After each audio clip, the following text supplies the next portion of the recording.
man. So I mean, this is probably one of the funniest fights I've ever seen in on cinema, on film. And this is Bob Barker versus Happy Gilmore in 1996's Happy Gilmore. So pretty much, Happy Gilmore is he's peaking in his career. He finally figured out how to golf right, and everything's going good.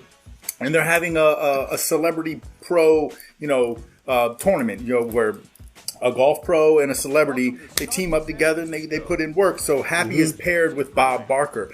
And Bob Barker actually references the fact, he was like, yeah, me and so-and-so won this last year. I'd like to double that back. But the thing of it is that Shooter, who is the lead golfer on the tour, he doesn't like Happy, wants him out of there, and so he pays this guy to heckle Happy.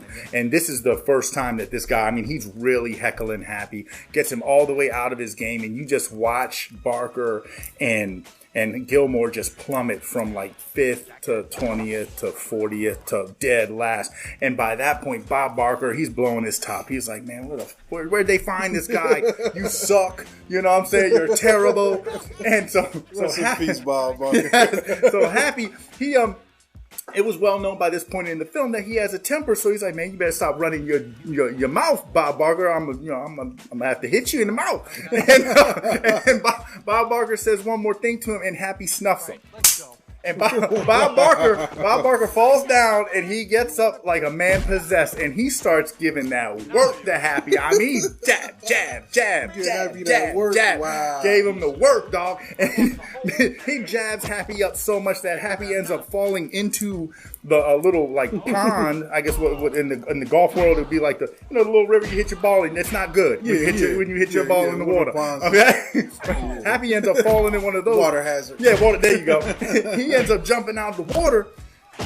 Football tackles Bob Barker. Water boy moment. And they roll around, headbutts Bob Barker, and he thinks it's done. He was like, yeah, man, price is wrong, bitch. Right? Bob Barker gets back up, dog, and he just gives him the rest of the work that Happy was looking for. Yeah. And then, he pieces him out. Look, gut punches, and he's jawing him, he's jabbing him. Look at that. He don't let the defense down. He got the guard up there. Bob does this. Yes, he does this, man. So Bob's a boxer on the low. But yes, then he ends up giving Happy that work. Happy still gets up. He's like, oh, you ain't done yet? You ain't done? In a minute, So after that, he ends up booting half of Happy's face off. Wham! Now Happy's knocked out. Wow. And then Bob Barker walks off into the sunlight. Just throwing them jabs like, yeah, man, another one bites the dust. It's a great scene. It is hilarious seeing Bob Barker in this light. You know what I'm saying? This is ridiculous, bro. And who better than Adam Sandler, with his style of comedy to bring this out of somebody who in any other film we probably would have never seen nothing like this happen. This makes it great. You know what I mean? Wow, man. Yeah, this is wild, man. This is when he walks off. Yeah, I was losing my mind when I saw this thing for the first time. This is an amazing scene.